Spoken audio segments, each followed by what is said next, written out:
Rais wetu sisi tunamuomba akamate hiyo masila, akamate yani tunasema logistic, akamate hayo apatie watoto wa nchi kama vile wazalendo tufanye kazi. Hachana na mambo ya nchi la kigeni. Nchi la kigeni haitatupeleka fazi. Nchi la kigeni haitatuletea amani nchini mwetu. Kama anajisikia atupatie watoto wa nchi wazalendo vifaa, tupige adui. Na huyo mzungu mwenye kuwasapoti atapata haya. Viongozi mbalimbali la kijeshi lenye kuwa mwile mgondo ya maadui ndio hawakamati hiyo, kama vile sisi wote ni watoto wa nchi, ni wakongomani, tunafia lengo moja. Tuko mshamba la mapambano. Mimi kama vile kiongozi uongozi wa wazalendo, tunapigana huko kwenye tuko Nord Kivu. Tuko mshamba la mapambano. Hakuna wakati adui iko anaua chakule kusema huyu ni mzalendo na huyu ni jeshi la taifa. Sisi wote tuko tunakufa. Jeshi la taifa linakufa na sisi. Nitakuonyesha mfano moja. Tulikuwa kwenye shamba la mapambano Njia Mshaki. Wakati jeshi la taifa tuliingia sisi wote katika mtego, jeshi la taifa wakalumiza mwanajeshi moja kwenye maadui karibu ya Mshaki. Ni sisi wazalendo wa kundi la Generali Kirikicho ambao tuliobeba ule mwanajeshi kumtoa, tunambeba kwenye mabega yetu mpaka tunamleta Sake timu mpaka Mbambiro kwenye. Mimi nakuwa nikiambia serikali, kamata vifaa, kamata pesa, patia wazalendo. Achana na mambo, walikuwa na mambo ya EAC. Waliona wenyewe. Leo wanakuja mambo ya Sadeki. Wao peke wanaanza jisikilia. Wale wote ni wageni. Pesa ambao wanalipa serikali ya Sadeki, jeshi moja wa Sadeki. Ndugu yangu, kwa kweli ukiyafuatilia ni mambo ambayo inaleta huzuni. Inaleta huzuni kwetu wa Kongomani. Sadeki haiwezi kitumalizia vita. Hujambo na karibu ndugu mtazamaji wa Iambali Yetu TV. Leo ni tariki 3 ya mwezi wa pili mwaka wa 2024. Tutakuwa naye Alexis Mwamba, moja kati ya wakuu viongozi wa wazalendo. Atakwenda kuongelea mengi zaidi ambayo yanapatikana kwenye shamba la mapambano, pia na hali ya maisha ya wazalendo mpaka kwa muda huu. Alexis Mwamba Dunia, karibu kwenye runinga ya Iambali Yetu TV. Asante baba Mwariri, nimekaribia. Alexis Mwamba Dunia, leo tutaongelea mada tofauti ambazo zinakwenda kufungulia wananchi pia na wazalendo ambao wako kwenye shamba la mapambano waweze kujua fasi yao ni gani kwenye shamba la mapambano na gisi gani wanaishi kwenye shamba la mapambano. Sasa swali letu ya kwanza ambao wananchi walipenda wajue, kwa nini vita Bunagana mpaka sasa inaendelea? Na sehemu mingi ambako mmekuwa tayari umeshachukua, inatokea naka na nini mnafikia kama msharecuperate maplasma, inafikia waasi tena wanafikia kuchukua hiyo masehemu ambayo mlikuwa msharecuperate? Asante baba Mwariri kwa hiyo ulizo yako. Tunashukuru kwa kuwaza hivyo. Vita avimalizike ni wageni wa nchi wanapenda kuvamia nchi yetu kwa ajili ya mali zetu. Sababu sio Wanyarwanda peke yake na Waganda, ila kuna wazungu nyuma yao. Tunaita grand puissance yenye kuwa nyuma hiyo nchi mbili ndogo yenye kutusumbua, na ndio hiyo ni kuona tu wandugu zetu wa Afrika, Wanyarwanda na Waganda hawajitambue na kuona mbali kusema kama sisi ni wa Afrika na ni wajirani na sisi wote ni watu weusi. Wanataka kutuwisha bure, kutuchonganisha, na hawaone haya yote. Wao wanaona tu tupore mali. Na wazungu wenye kutuchonganisha wanakosa kuja kwetu sisi wenyewe wa Kongomani kupita kumlango, wanapenda kupitia kudirisha. Na ndio shida ambayo tunayo kutokumalizika kwa vita. Na jeshi letu la taifa linaoza. Jeshi letu la taifa linaoza, na ndio haitume hiyo vita inamalizika. Sisi kama vile wazalendo tunachukua fazi, tunapigana, tunachukua fazi, tunapiga adui, tunachukua fazi, ila tunawakabidhi jeshi la taifa mubaki hapa FRDC, na wao nyuma wanaozisha hiyo fazi. Wao wanaona hiyo vita ni kama uchuluzi. Wanaona kama hiyo vita ikimalizika hawatapata maprime ya maoperation na hawatapata ile mafond ya maoperation. Ili maoperation yaendelee, waendelee kujenga manyumba zao, waendelee kuuza magari, waendelee kufanya viva, na ndio wao wanaona sawa mkuu wao ya wakongomani. Sasa hiyo ndio inatatiza. Unaangalia katika jeshi letu la taifa, Wanyarwanda ni wengi, na ndio tunasemaka jeshi linaoza. Nyinyi unaona adui ni paka ule mwenye anasema lugha la Kinyarwanda bado. Kuna wale ambao walitoka mu RCD hawataki hiyo vita malizike, wanapenda waendelee kuwa mgondo wa Kinyarwanda, sababu ndio mambo walizoea. Wale wote ambao walitoka mu hiyo pengo wao hawataki hiyo vita kumalizika. Na wengine ni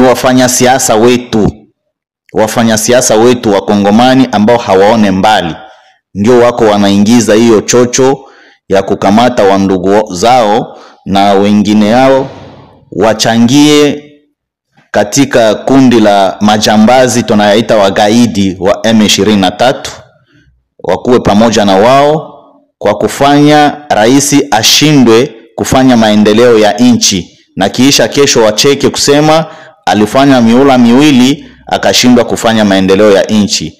Ndio haya yote ambao tunakumbwa nayo, na wanasahau kama wakati Mtusi aliingia kufukuza Muutu, ni Mfaransa ambaye alimsaidia. Tuliona ni Umoja wa Mataifa ambayo ilisaidia kufukuza mtu.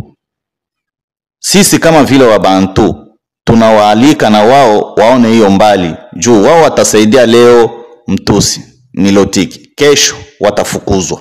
Tumepata taarifa kwamba sehemu mbalimbali wazalendo kama vile tukianzia nyumbani kwetu Baraka na Kalemi, wazalendo wanaanza kufukuzwa na baadhi ya majenerali hiyo masehemu, kusema kuwa hiyo sehemu hairuhusiki wazalendo kubaki hapo. Wazalendo wanajulikana wanapasha kuwa porini na ni kwenye shamba la mapambano ikiwa mjini Goma, lakini wanaoishi Kalemi na wanaoishi Baraka hawawezi wakabaki hapo, wote waende Goma kama kweli ni wazalendo. Yani hawatambuliki kama wazalendo hiyo sehemu. Sijui wewe kama mkuu kiongozi wa wazalendo una kauli gani kwa hiyo swala, na wale wazalendo ambao wanafukuzwa huko itakuwaje?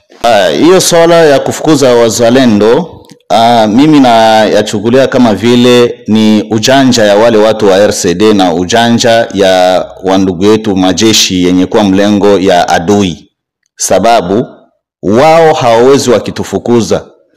Wao hawako juu ya raisi, wao hawako juu ya bunge, sababu bunge letu mbili la jamhuri kama vile Senate na bunge la taifa yani Assemblée Nationale, wote walifanya katiba ya kujua watoto wa nchi sio kundi la wagaidi.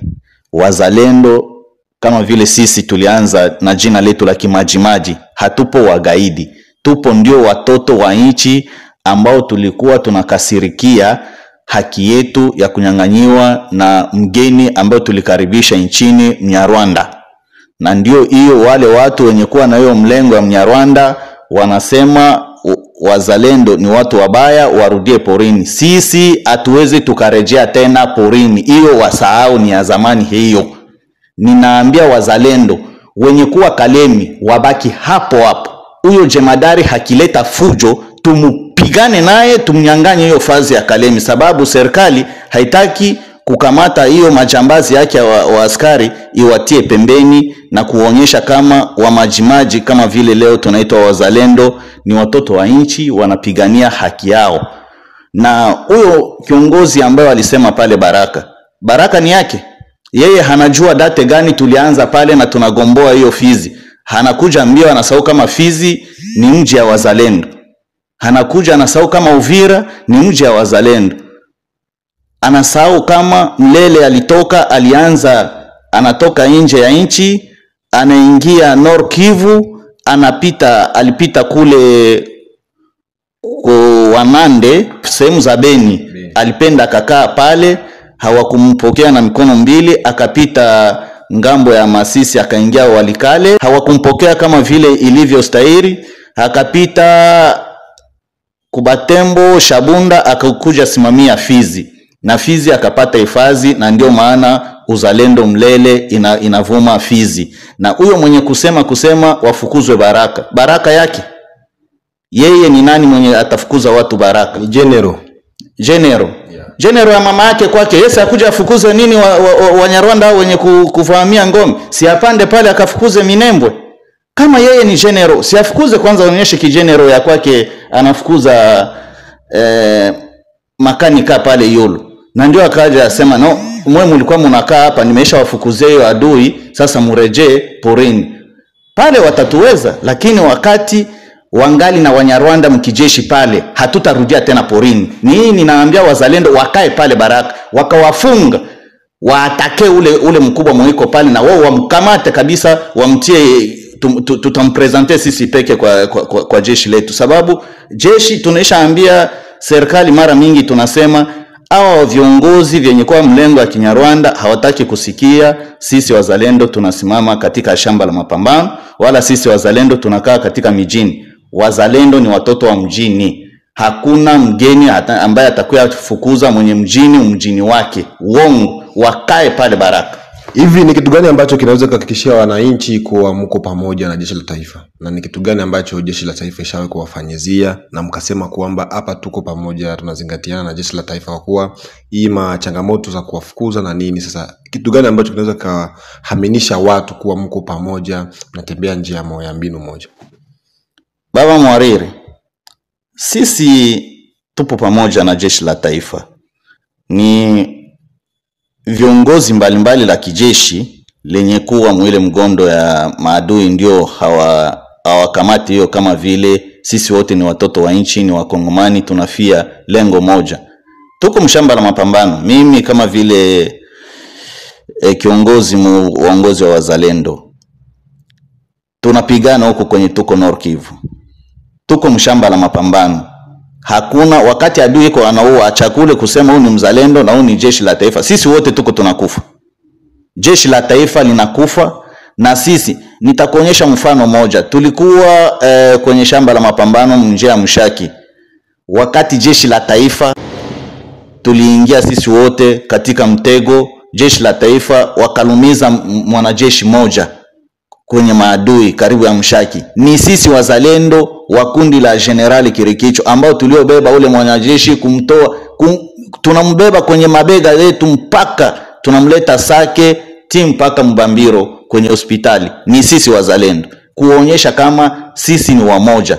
Huko tunataka nini kama wazalendo mshapata msaada gani toka kwa serikali ya Jamhuri ya Kidemokrasia ya Kongo? Msaada wa kwanza ni kujulikana na kutuachia uhuru.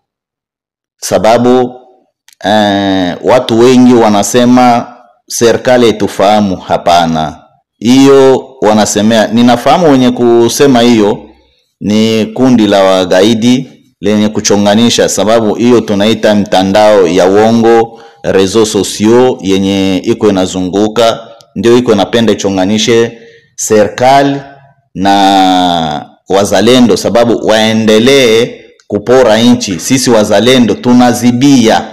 Sisi hatutaki kuiba mali yetu kiolela. Sisi tunazibia hiyo njia ya wizi, na ndio iko inawapatia watu wenye kuwa mserikali wezi.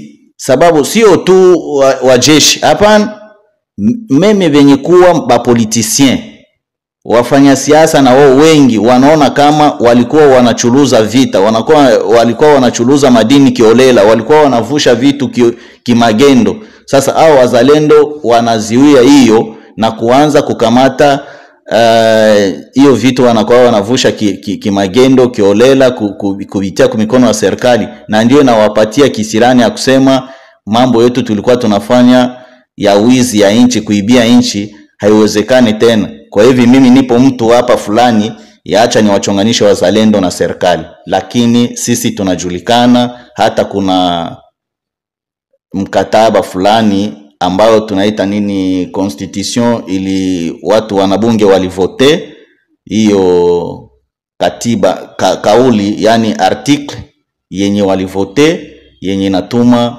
wazalendo tukue uhuru, yenye natujulisha sisi kuwaki imara na kutumika pamoja na serikali. Tutagusia swala la Uganda. Leo rais wa Uganda anaonekana kuwa anakuja kusaidia Rwanda. Nyinyi kama wazalendo mmekamataje kauli ya rais wa Uganda kuja yeye mwenyewe kwenye shamba la mapambano kusema kuwa anakuja kusaidia wenzao kwa hiyo vita? Rwanda na Uganda ni kama vile mapacha. Wote ni kabila moja. Wakati rais Yoweri Kaguta Museveni alikuja kupiganisha hayati Idi Amin Dada kwenye kiti la urais, alikuja na Paul Kagame kama jeshi wake wakuja kumsaidia. Walikuja wale majenero wa mingi wa Rwanda, wote ni Watusi kwanza. Kitu ufahamu, wote ni Watusi. Watoto wa baba moja, mama moja, mapacha. Inaachanaka? Haiwezi kaachana. Unaona? Hata tufanye namna gani hawezi wakaachana. Wewe lipacha utaona wako wanapiga lipacha yenzako na ukunje mikono. Sherti usaidie lipacha yenzako. Na ndio vile Rwanda na Uganda wale ni wamoja ndugu yangu. Na kila mara mimi nakuwaka nikisema wale ni wamoja. Hata tukisema leo Rwanda Uganda inajiunga na jeshi letu, nilikuwa nikiambia jemadari wetu na jeshi letu wale ni wamoja. Hata tuseme nini, Rwanda na Uganda ni wamoja, hawezi wakiachana. Mtoto wa Museveni alikuwa wazi kusema, yule jemadari Kaozi alisema shuka lipande liwezekanavyo, wao watasaidia Rwanda, toka. Hata tufanye nini, wao sio kabila yetu, wao wa ndugu yabo ni Wanyarwanda. Hiyo kusaidia Uganda, kusaidia Rwanda haitutishe, sababu tunafahamu nitokea zamani. Hata wakati ya RCD, wakati ya AFDL, ni wao, ni wamoja. Hivi tugusie swala sasa la SADC ambacho mjini Goma kwa sasa inazuka sana. SADC inasema kuwa inaambia serikali ya Jamhuri ya Kidemokrasia ya Kongo kwamba ili waweze kupigana kwenye shamba la mapambano inabidi wazalendo watoke. Yaani wazalendo msiwe kwenye shamba la mapambano, murudie nyumbani, alafu ndo wao wapate vizuri kupigana kwenye shamba la mapambano. Sijui swala ile kuwafukuza mpaka kwenye shamba la mapambano, mmelipokeaje hiyo swala?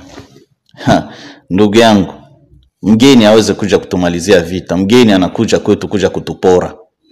Mimi nakuwa nikiambia serikali, kamata vifaa, kamata pesa, patia wazalendo. Achana na mambo, walikuwa na mambo ya EAC.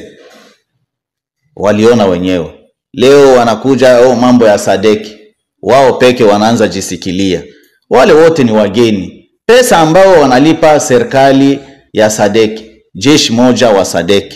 Ndugu yangu, kwa kweli ukiyafuatilia ni mambo ambayo inaleta huzuni. Inaleta huzuni kwetu wa Kongomani.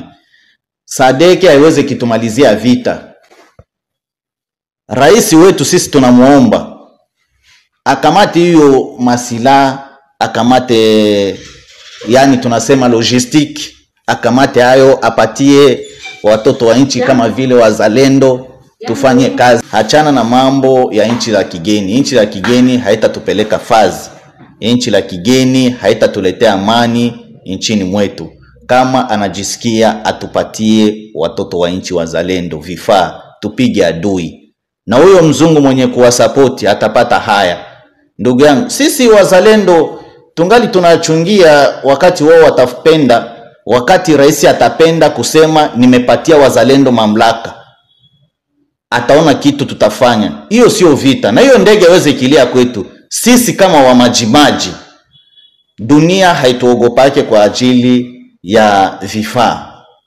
Ila tuna vifaa vyetu vyenye Mwenyezi Mungu alitupatia na maarifa yetu yenye mababu walitupatia, yenye tunafahamu tutaitumikisha njia zote, kwa njia zote, na tutapiga huyo mjinga na kumuondoa nchini mwetu. Lakini tungali tunategea sikio kwenye kuwa rais, sababu hatuyaona kiongozi kama vile sisi tunasimamia wazalendo na kusema no, Bwana Alex Mwamba Dunia, kuanzia sasa nyinyi mnafanya hivi. Siku atafanya hivyo, na sisi tutamuonyesha hiyo ambao mababu wetu walituficha, ambao walitufunza, wakatuonyesha tunayo na tuna haja ya kuitumikisha. Ila kitu ambayo ingali inayafunga ni hiyo ya kupatia tu nguvu viongozi wa jeshi bila kupatia nguvu viongozi vya wazalendo, na ndio mbalimbali ambao tungali tunayafichia hayo. Wewe kama mkuu kiongozi wa wazalendo Alex Mwamba Dunia, tuambie maoni yako ni gani kwa kuendeza kusudi vita ya Kongo na Rwanda na Uganda iishe mpaka muda huu? Maoni yako ni gani? Unaweza kushauria nchi ya Jamhuri ya Kidemokrasia ya Kongo? Mimi kama vile kiongozi wa wazalendo nataka ni maoni ya kwangu iko ngambo mbili. Ya kwanza naambia wa serikali yetu, akiza kuanzia na rais wetu wa Jamhuri ya Kidemokrasia yetu Mheshimiwa Felix Antoine Tshisekedi Chilombo, ni kusema aache kubakia mambo ya mikataba ya nchi ya kigeni, hatoke. Kwa hiyo nchi ya kigeni haitatusaidia wakongomani kitu. Akamate eta major ya wazalendo, atupati operation kumikono na atudote logistique, aone gisi tutafiagia hizo shenzi msiku kidogo, atasema kweli watoto wa nchi wako na nguvu. Atoke kwa hiyo distraction, manake hiyo ni distraction yenye hii nchi ingine ya wajirani iko inatupeleka amo. Hakuna, wote wanakuja tu mambo yao ni kuiba tu. Huyo jemadari wa South Africa, si mimi niliwahi kufunga nini South Africa na madini wakati wanakuja kunani kitengo cha Nations Unies ku MONUSCO. Mimi niliwahi kufunga South Africa, anatia madini munini mu matela mrago wa kulalia. Je l'ai arrêté, non? Ça c'est des distractions.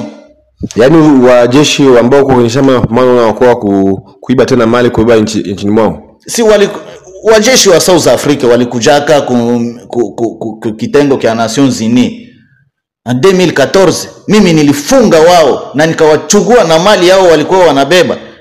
Ni kusema kama jeshi ambao tulikuwa nao ule kanali Lebon alikufa kushamba la mapambano, angisema tulikuwa huko tunawakamata na madini wanatia mwenye matela, yani yende kwao. Sasa unawaza kama wale watajia nini? Si wanajia tu hiyo hiyo. Kisha ule anasema kama yeye sisi wazalendo hataki kupigana sababu wazalendo. Yeye atatufukuza sisi watoto wa nchi tusipiganie nchi yetu. Ule akujia vita, alikujia tu raya kula pesa. Mara hiyo pesa wa Sadeke wako wanakuja kukula. Si wangipatia hata jeshi la taifa kama wanatuima sisi wazalendo. Bora ya kupatia hata FRDC parapora ya kupatia nini wa Sadeke.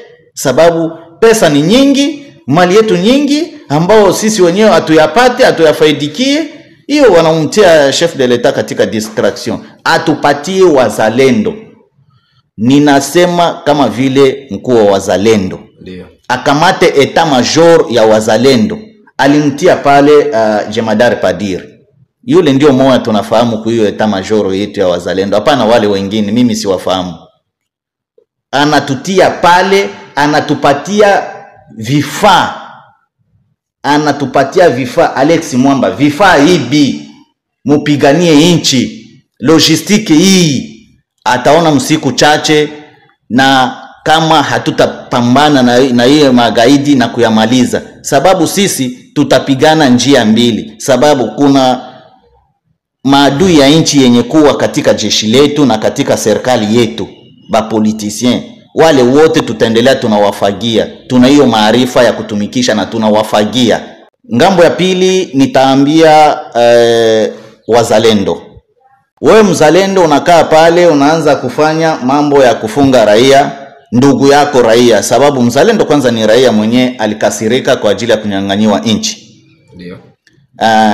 Unaanza fanya matatizo ya kupiga raia mbaya, unaanza fanya matatizo ya kufunga raia ovyo ovyo. No, hiyo iko ndio kazi ya mzalendo.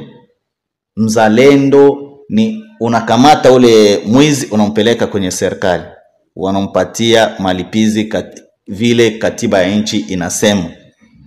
Magumu yenye wazalendo wako nao ni ile, wanafunga mwizi, utaenda kuta huyo mwizi ni askari, utaenda kuta huyo mwizi ni anatumika na silaha ya serikali.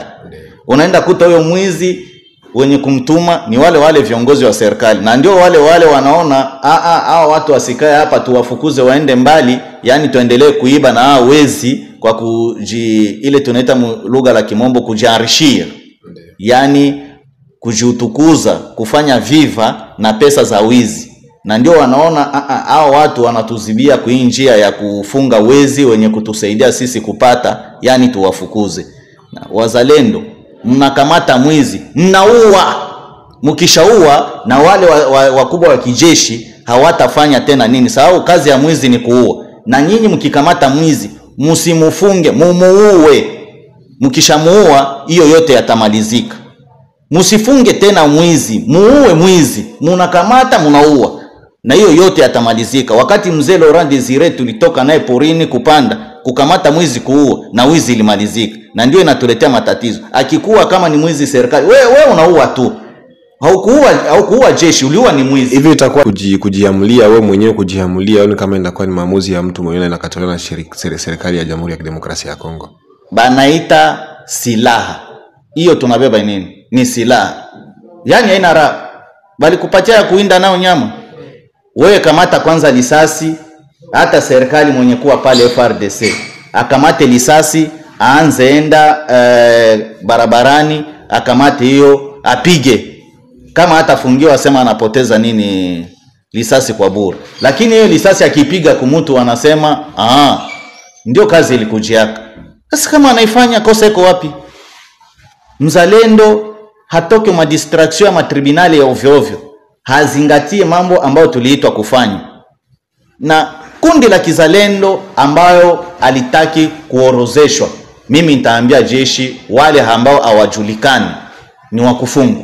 Kama vile wakina nani? Kwa kuwa ni mko wengi wazalendo wako Goma, Beni, Butembo, niseme Kongo nzima kuna wazalendo. Sasa sijui wakina nani ambako mpaka sasa hawajakuja kujiorozesha katika umoja wa wazalendo. Na ndio hiyo tunaalika jeshi letu na serikali. Sisi wenyewe ambao tunasimamia kundi la wazalendo, tuna vikundi ambao tuliorozesha vyenye kujulikana na coordination wa wazalendo. Viko mbele ya kubana kusema hiyo kikundi itoke hapo akijulikane, tuuliza sisi wakubwa tukufasirie hiyo kundi tunaifahamu wala hatuifahamu. Na ndio kundi jambazi yenye sisi hatufahamu, pale unaweza ukikamata. Lakini kundi lenye sisi tunafahamu, wewe utupinge sisi, wewe unapinga ni katiba la nchi. Hiyo kusema hautaki wazalendo, wewe unafukuza wazalendo, au tufukuze sisi wazalendo. Wewe unapingana, wa kwanza mtu unapingana naye ni rais. Sababu tuna ushahidi na dunia nzima ina ushahidi ya kusema rais mwenyewe anafahamu wazalendo. Au tupinge sisi, inaonekana kama huyo rais ambaye tunaye ni wajina. Rais mkubwa ni wewe kiongozi wa jeshi, mwenyewe uko pale mwenyewe kufukuza wazalendo. Ndio rais mkubwa. Kumbi utuambie huyu rais akupatie madaraka ya nchi, wewe uongoze nchi, sababu wewe unakuwa shefu wake. Lakini sisi kama vile wakongomani hatukufahamu wewe kama vile rais, hatukukuchagua. Sisi tuna rais wetu ambaye tulichagua, muachia kazi lake, afanye kazi zake. Hapana wewe ukamate mkataba kufazi ya nini? Wewe uko tu kiongozi wa jeshi, ufanye kazi yako. Wewe hauwezi ukifukuza mzalendo. Mzalendo ni mtu mwenye kujulikana na katiba ya nchi, kama vile constitution. Tunajulikana sababu ilipita kunjia nzuri ya uchaguzi, wanabunge walichagua, waseneta walichagua, wakafanya katiba yenye ilifanyika mwezi wa 4 na mwezi wa 5. Ilikuwa siku ya 4, sisi wote tunafahamu, dunia mzima inafahamu. Na rais akafanya hayo tunaita ordonance. Unaona? Wewe sasa jeshi, jemadari, wewe ukipinga ile au tupinge sisi wazalendo, wewe unapinga ni rais. Yani kia kwanza kiserikali wewe uko indiscipline, insubordination unafanya mbele ya rais. Ni rais anapaswa kukufunga, na sisi ukikuja tunakufunga sababu au tupinge sisi, unapinga ndio rais. Na mtu yote mwenye kupinga rais ni adui wa nchi. Neno lako la mwisho kwa wananchi, ya kufariji wananchi ambao wako nje na ndani ya nchi, kwa kujua nini ambacho watazingatia kwa muda huu, neno lako la mwisho kwa raia?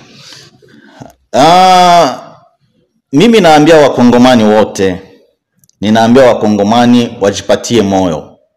Tuungane. Tukue sawa vile Ukraine iko leo kwa kupambana na Urusi. Urusi kwa hiyo kukua Urusi ilipita mshida. Sisi wote tunajua Union Sovietiki gisi ilipitia. Tuungane sawa vile wa Vietnamie waliungana. Na kutafikia wakati hiyo yote ambayo tunaita ONG ya wa Americain ya wa European tutaanza ifukuza huku kwetu. Sababu muda sio mbali. Ni wao ndio wako wanakuja na message na kubeba vitu vya mbaya. Sababu hauwezi ukichugia watoto wa nchi kisha ukuje na ile ONG yako kwa watoto wa nchi. Hapana, hiyo misaada yao ni misaada ya unafiki. Hatuitaki tena. Kwanza mimi naambia wazalendo, mkiona ONG inakuja na chakula, nyangani. Munyanganye ile chakula mkule. Mkiona ONG inakuja hata hivi gari hivi, tia kamata ile gari, beba hayo. Ni gari iko inafanyia kudamu yetu. Hiyo madini yetu wako wanaiba kunjia ya maadui na ndio wanauza magari inakuya tena. Munyanganye na hiyo magari yote. Sababu ile itawapatia fundisho na hiyo mambo itamalizika. Hiyo nimeambia wakongomani kusema watuunge mkono. Waangalie gisi Vietnam iliungana kwa kufukuza maadui yenye ilikuwa na wanani. Na hiyo tunaenda sisi tunataka geuka Vietnam ya Afrika. Sababu tufikie kujigomboa. Na tunaalika rais akamate uzamano yake. Mitingi yake alisema hivi, bomu moja ikianguka katika udongo wa Goma nitapiga Rwanda. Ndio. Mugunga ni karta ya Goma. Mimi niliwahi kusimamia Goma, ninajua Goma iko na karta 18. Pale kwenye bomu ilianguka ni karta moja miongoni mwa makarta ya mji wa Goma. Haya, wanamuonyesha kama ambao waliusema uifanye sasa. Tunaalika rais afanye sasa hiyo ambayo alituambia. Alisema wakipima, mimi nitaambia vyumba viwili vya wanabunge tupigane na hao watu.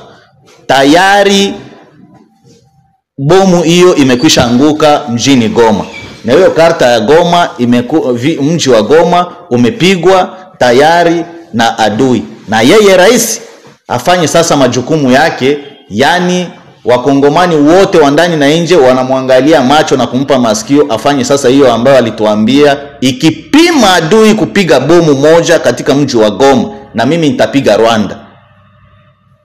Adui amekwisha piga mji wa Goma, alipiga na bomu jana Ijumaa siku 2 mwezi wa pili. Bomu adui alipiga bomu Mugunga na ikafanya maafa. Sasa na yeye ajibu kama vile baba yetu, na kwa kusaidia na kuambia wakongomani watusaidie sisi wazalendo. Tupo tajari, tunafia nchi, hatulipwi. Msaada kupewa kwa shida. Haipo sisi peke wazalendo ndio wakongomani. Wao wote ni wakongomani. Hakuna mkongomani wa side, wa este, wa ueste na wa noro. Kongo ni Kongo yote. Tuko kabila 450. Wajue kama sisi wote ni wamoja, watoto wa baba Felix Tshisekedi. Ndio baba yetu kwa mula huu. Sasa tuungane, watusaidie, tunapanga Vietnam ya kesho. Na ndio tunaelekea. Tunawaomba watusapoti, watusaidie. Na tunaomba serikali na mheshimiwa rais aangalie, apatie etat major ya wazalendo operation na watupatie logistike tufanye kazi.